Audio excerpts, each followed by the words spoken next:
ഉൾപ്പെടെയുള്ള മറ്റ് കൃഷിയിലേക്കും തരിച്ചു കിടന്ന ഭൂമിയെ കൊണ്ടുവരാൻ കഴിയും. കൃഷിക്കൊപ്പം എന്നുള്ളത് എല്ലാവരും ചേർന്നുള്ള ഒരു പദ്ധതിയാണ്.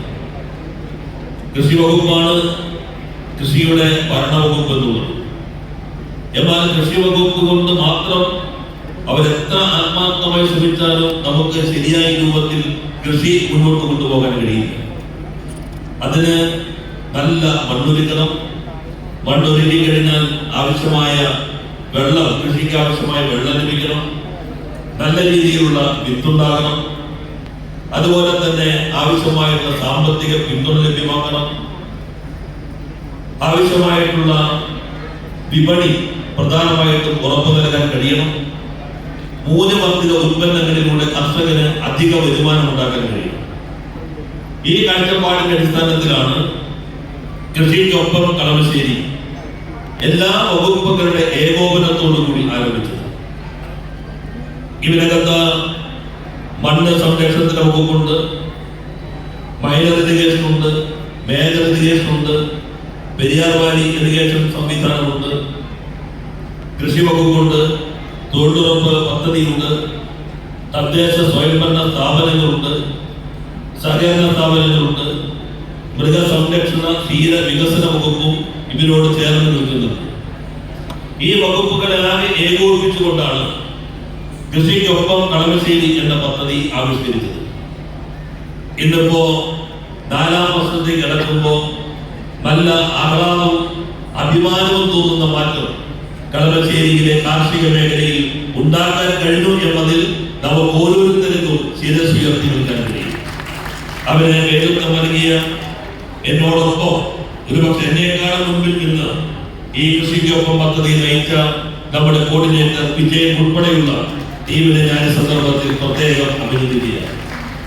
സഹകരണ പ്രസ്ഥാനം കക്ഷി രാഷ്ട്രീയത്തിന്റെ അതിർവരമ്പുകൾക്ക് അതീതമാണ്. എല്ലാവരും ഈ പദ്ധതിയുമായി യോജിച്ചു. ഈ മണ്ഡലം കക്ഷി രാഷ്ട്രീയത്തിന് അതീതമായി കൃഷിക്കൊപ്പം എന്നുള്ള പദ്ധതിയുടെ ഭാഗമായി മാറി. ഇന്ന് പലർക്കും ഒരു മാനസിക വിഷമമുണ്ട്. മണ്ഡലത്തിന് പുറത്തുള്ളവർക്ക് ഈ ഐക്യം, കൃഷിക്ക് വേണ്ടിയുള്ള കക്ഷി രാഷ്ട്രീയത്തിന് അതീതമായ ഐക്യം ബോധ്യപ്പെടാത്തത് കൊണ്ട് ചില നിലപാടുകൾ സ്വീകരിച്ചതിനാൽ ചിലർക്ക് വരാൻ പറ്റാതെ വന്നതിന് വിഷമം അവർ തന്നെ നേരിട്ട് വിളിച്ച് പങ്കുവയ്ക്കുകയുണ്ടായി.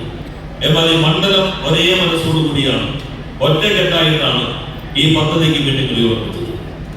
ഇപ്പൊ നമുക്ക് നമ്മുടെ മണ്ഡലത്തിൽ എല്ലാ തരത്തിലും കൃഷിയുമുണ്ട്. ഇന്നലെ ഞാൻ രാവിലെ 8 മണി മുതൽ വൈകുന്നേരം 4 മണി വരെ 20 വിളവെടുപ്പുകളാണ് നടത്തിയത്. ആദ്യം നെല്ലിന്റെ വിളവെടുപ്പ്. നമ്മുടെ കടമ്പൽ മൂത്ത നമ്മോടൊപ്പം ഇന്നലെ ഉദ്ഘാടന ചടങ്ങിൽ ഉണ്ടായിരുന്നു. ഇപ്പൊ കടമ്പൽ മൂത്താൻ കളമശ്ശേരിക്കാരനായി മാറിക്കഴിഞ്ഞു. അവിടെ അദ്ദേഹം നമ്മളോടൊപ്പം ഉണ്ട്. ഈ കൃഷിയുടെ ഒരു പ്രതീകമായി കടമ്പൽ മൂത്താൻ മാറിക്കഴിഞ്ഞു. അതോടൊപ്പം തന്നെ പച്ചക്കറികൾ, കൂട് ഇന്നലെ ഞങ്ങളൊരു വീട്ടിൽ വിളവെടുക്കാൻ ചെന്നപ്പോൾ അവർ വിദേശത്ത് നിന്ന് ജോലി ഇടയ്ക്ക് നഷ്ടപ്പെട്ട് തിരിച്ച് നാട്ടിൽ വന്ന് കൂട് കൃഷി തുടങ്ങിയതാണ്. അവർ വേറൊരു ബാങ്കിന്റെ അധികാര പരിധിയിലാണ് അവരുടെ വീടെങ്കിലും കൃഷിക്കൊപ്പം പദ്ധതിയുടെ ഭാഗമായതുകൊണ്ട് വെളിയത്തിനാട് ബാങ്ക് അവർ ഉത്പാദിപ്പിക്കുന്ന കൂടും അവർ വാങ്ങുന്നുണ്ട്. ഞങ്ങൾ അവിടെ ഇരിക്കുമ്പോൾ അവരുടെ ഭർത്താവ് സൗദിയിൽ നിന്ന് വീഡിയോ കോളിലേക്ക് വന്നു. ഞങ്ങൾ ഈ കൂണൊക്കെ വിളവെടുത്തുകൊണ്ടിരിക്കുന്നു. അപ്പൊ അദ്ദേഹം പറഞ്ഞു, ഞാനും ഇത് നിർത്തി അങ്ങോട്ട് വരാനാണ് ഉദ്ദേശിക്കുന്നത്. കാരണം കൂണിന്റെ അടുത്ത മൂല്യവർദ്ധിത ഉൽപ്പന്നം അപ്പോഴേക്കും ഈ ഭാര്യ കൂൺ അച്ചാർ കൊണ്ട് നല്ല രുചിയുള്ള അച്ചാറാണ്. അതിന്റെ ചില ഫാക്ടറി ചെറിയ സംരംഭം ആരംഭിക്കാൻ ഞാൻ ഉദ്ദേശിക്കുന്നു.